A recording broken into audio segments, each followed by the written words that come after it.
Assalamualaikum warahmatullahi wabarakatuh.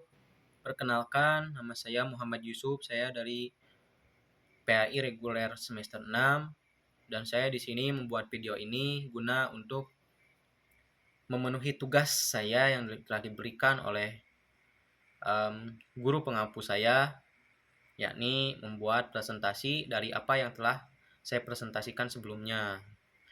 Sebelumnya yang terhormat Ibu Perhasanah selaku guru pengampu dan juga kepada teman-teman ataupun para pendengar yang mendengarkan presentasi saya kali ini. Saya sangat berterima kasih sekali. Dan semoga apa yang telah saya presentasikan dapat menambah pengetahuan atau wawasan baik dari saya sendiri maupun kepada orang-orang yang mendengarkan. Baik, untuk itu akan saya mulai, yakni materinya kali ini adalah membahas tentang remedial.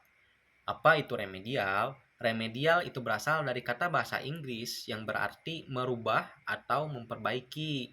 Jadi memperbaiki yang telah rusak atau tidak sesuai standar, kemudian diperbaiki menjadi bagus atau sesuai dengan standar. Nah, biasanya kita selaku pendidik ikan maupun peserta didik sudah tidak asing lagi dengan kata-kata remedial, gitu kan? Biasanya seorang pendidik memberikan remedial kepada seorang peserta didik, baik individu maupun kelompok peserta didik, untuk meningkatkan kualitas belajar siswa. Terlebih terutama siswa yang memang nilainya ini kurang dari standar atau kurang dari KKM, kurang dari standar yang ditetapkan dari guru tersebut. Makanya seorang guru menetapkan remedial kepada siswa-siswa tertentu yang mungkin kurang dalam penguasaan materi dan kurang dalam nilai yang telah distandarisasi oleh gurunya. Gitu ya. Dan nilai-nilai nya pun beragam KKM-nya. Ada yang ditetapkan, misalnya telah ditetapkan sekolah nilainya itu KKM-nya itu 60 atau 70. Satu sekolah harus 70 semuanya. Ataupun ada juga yang sesuai dari guru, masing-masing guru. Ada yang guru ini menetapkan KKM-nya 60, ada yang guru ini menetapkan KKM-nya 70, 75 dan lain sebagainya. Ada. Gitu kan? Baik di non formal maupun formal maupun non formal. Nah, biasanya guru ini harus memperhatikan karakteristik siswa-siswanya, memberikan remedial kepada siswanya dengan sesuai batas kemampuan dari siswanya masing-masing, gitu ya. Ada yang siswanya ini bagus dalam berpikir, condong ke berpikir, maka diberikan tugas remedial sesuai dengan kemampuannya, yakni diberikan ulangan-ulangan tertentu atau mengisi jawaban-jawaban tertentu, gitu kan. Sedangkan yang kurang dalam pemikirannya, yakni pemikirannya itu kurang kritis anaknya, gitu ya, yakni diberikan remedial ya kan, sesuai dengan kemampuannya. Kemampuan misalnya apa? Remedialnya misalnya mengisi atau menyebarkan kuesioner kepada siapa misalnya. Jadi tidak terlalu ke ini terlalu ke daya pikir lah intinya mah gitu. Nah, lalu tadi setelah definisi dari remedial, ada juga karakteristik, ada prinsip-prinsip, juga ada waktu-waktunya. Yang kedua apa? Karakteristiknya. Nah, yang tadi definisi, sekarang kita membahas karakteristiknya. Apa saja karakteristiknya? Tidak banyak. Yang pertama, guru mungkin juga saya lupa nih. Remedial itu biasanya sering dikatakan sebagai pembelajaran biasa. Lalu sebenarnya ini nggak sama dengan pembelajaran biasa. Pembelajaran biasa biasanya direncanakan, ya kan? Sedangkan remedialnya tidak. Jadi serupa tapi tak sama. Jadi dalam pembelajaran biasa gitu ya, pembelajaran sehari-hari biasanya itu direncanakan, ya kan, ada RPP-nya, hari ini apa, hari besok apa, pertemuan selanjutnya apa gitu kan. Sedangkan remedial itu tidak ditetapkan. Tidak ditetapkan maksudnya secara seluruh orang gitu ya. Maksudnya seperti ini. Remedial itu eh, semua siswa itu tidak sama. Karena guru ini harus mampu melihat kemampuan siswanya. Jadi ada yang siswanya lebih condong kepada ini, ada yang lebih condong kepada itu gitu ya. Mengerti maksud saya kan sampai di situ? Lalu selanjutnya ini karakteristik, kita membahas karakteristik ya.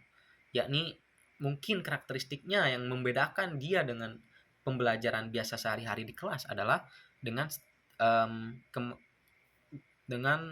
tujuannya yang beda, yakni tujuannya yaitu adalah meningkatkan kualitas kemampuan siswa baik secara berpikir maupun secara mental, ya kan? Karena tidak semua siswa itu sama, maka guru yang baik adalah guru yang dapat melihat kemampuan siswa-siswanya dan batas kemampuannya sehingga nanti ditingkatkan oleh guru-guru tersebut, ya kan? Kemampuan siswanya jadi meningkat gitu kan. Nah, lalu selanjutnya strategi-strategi, ya kan? Strategi yang digunakan oleh guru tersebut agar dapat dipahami dengan siswanya sehingga siswanya ini dapat meningkat secara kemampuan dan lain-lain. Itu karakteristiknya. Lalu ada prinsip-prinsip. Ya, prinsip-prinsipnya. Prinsip-prinsipnya apa? Prinsip-prinsipnya itu ada 4 kalau tidak salah, ya kan? Dalam bukunya yang telah saya baca, dari buku-buku yang telah saya baca ada 4 ya. Pertama yakni adaptif, interaktif, metode pembelajaran atau penilaian yang telah disesuaikan, juga yang terakhir adalah umpan balik, feedback. Nah, Baraya, adaptif itu apa? Adaptif itu adalah menyesuaikan, adaptasi, menyesuaikan, beradaptif, ya kan? Berarti guru mampu menyesuaikan siswanya, menyesuaikan kemampuan siswanya, karena kemampuan masing-masing orang, kemampuan masing-masing siswa itu berbeda-beda. Ada yang mungkin kemampuannya kepada berpikir, ya kan? Kasih aja soal-soal. Ada yang kemampuannya mengarang, kasih aja mengarang cerita gitu ya.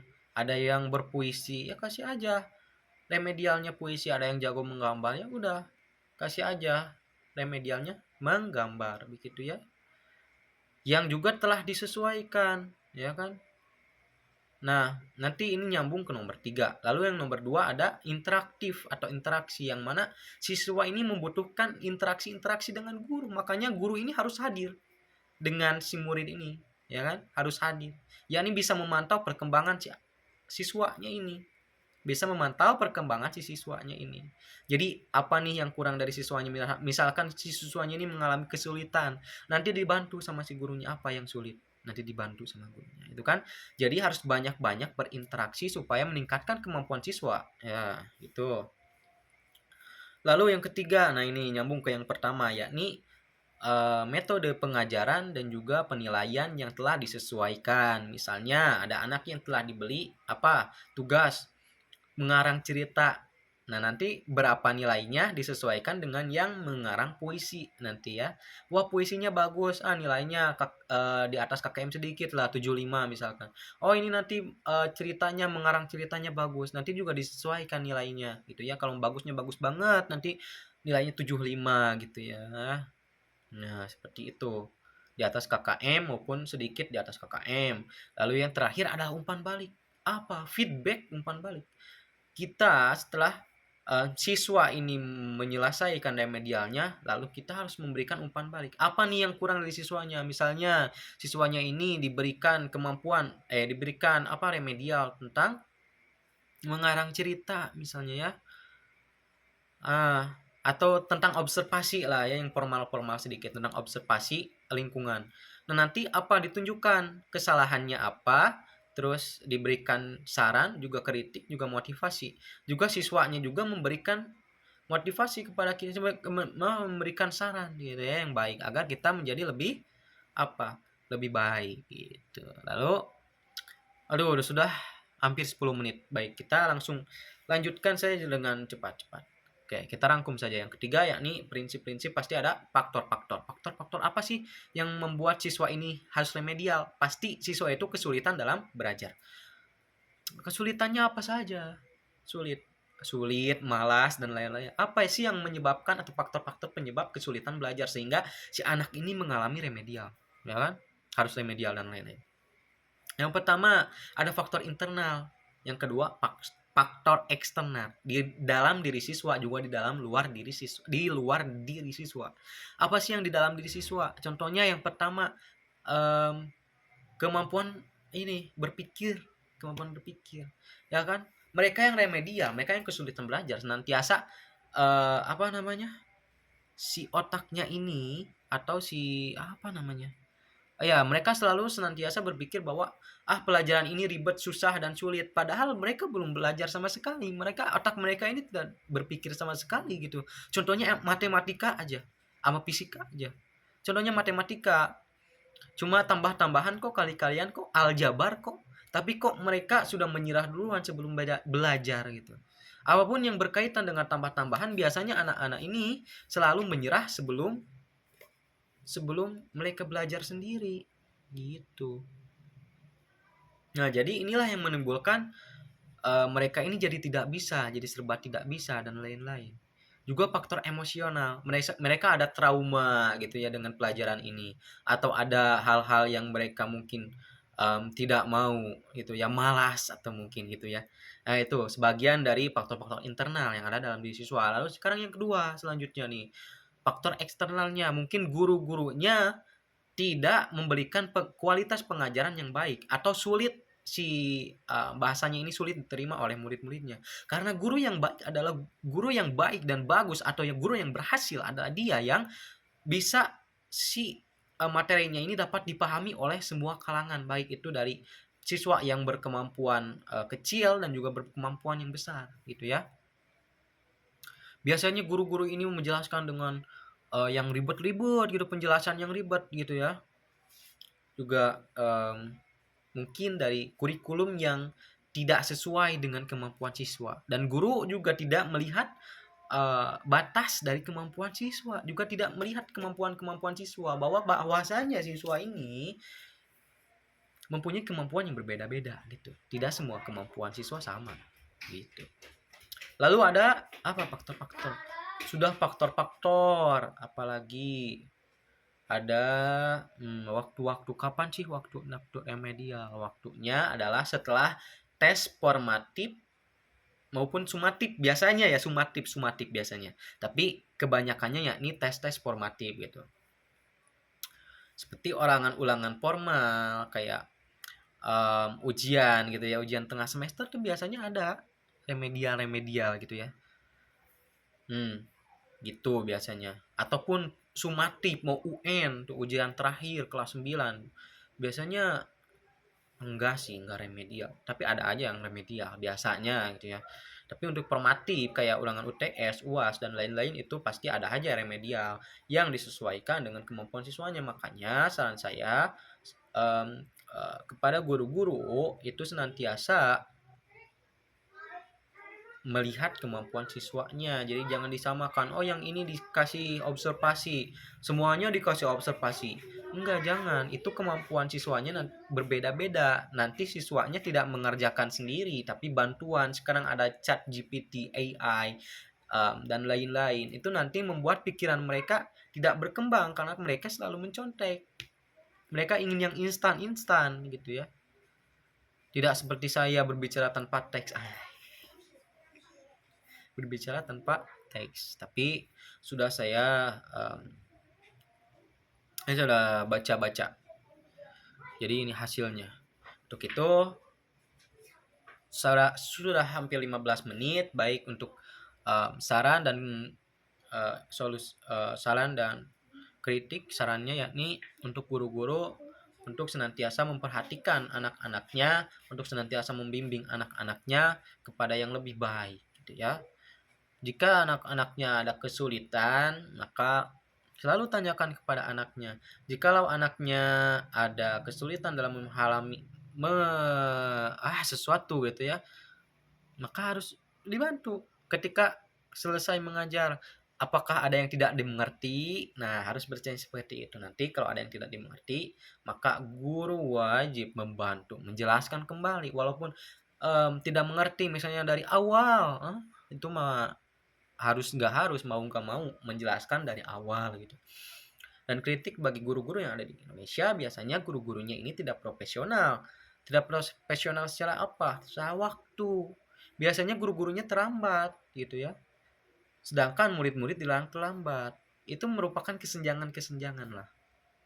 Juga dalam kualitas mengajar, kadang-kadang guru tidak memahami materi-materi tertentu gitu kan. Sehingga anak-anak didiknya pun ya tidak memahami. Kalau gurunya saja tidak memahami, apalagi anak-anaknya gitu ya, nggak akan mengerti sampai kapanpun. Makanya saran dari saya, guru-gurunya ini harus guru-guru yang berprofesional, yang mempunyai gelar. Bukan hanya mempunyai gelar, tetapi mempunyai intelektualitas dan kemampuan berpikir, dan juga kemampuan pemahaman materi yang telah disesuaikan. Misalnya guru bahasa Inggris gitu ya, mereka memahami Inggris tapi tiba-tiba mengajar matematika, kan itu kan gak mungkin. Ataupun sebaliknya, guru agama misalkan terus disuruh ngajar bahasa Inggris, itu kan sebenarnya enggak gitu. Tapi kenapa gitu para staf-staf, para petinggi-petinggi sekolah menetapkan guru-guru ini tidak pada tempatnya? Itu kritik dari saya. Baik, karena sudah mungkin hampir 20 menit sih. Mungkin itu saja, dicukupkan sekian. Kurang lebihnya mohon maaf, mungkin ada kata-kata yang kurang dimengerti dan juga omongan yang berlibat dari mulut saya karena saya sedang dalam tahap proses belajar yang patut dimaklumi dan dimaafkan, dan semoga Anda senantiasa memaafkan dengan lubuk hati yang paling dalam, dan semoga pembahasan dari saya ini dapat menambah wawasan bagi saya sendiri dan juga dapat menambah wawasan bagi baraya-baraya, bagi para ibu-ibu, bagi para guru, Ibu Perhasana, bagi para dosen-dosen yang lain yang juga menonton video ini dan lain-lain. Gitu ya. Saya cukupkan sekian mungkin. Wassalamualaikum warahmatullahi wabarakatuh. Unjur makola wala tanjur mankola. Jangan melihat siapa yang berbicara, tapi lihatlah apa yang isi yang dibicarakan. Wassalamualaikum warahmatullahi wabarakatuh.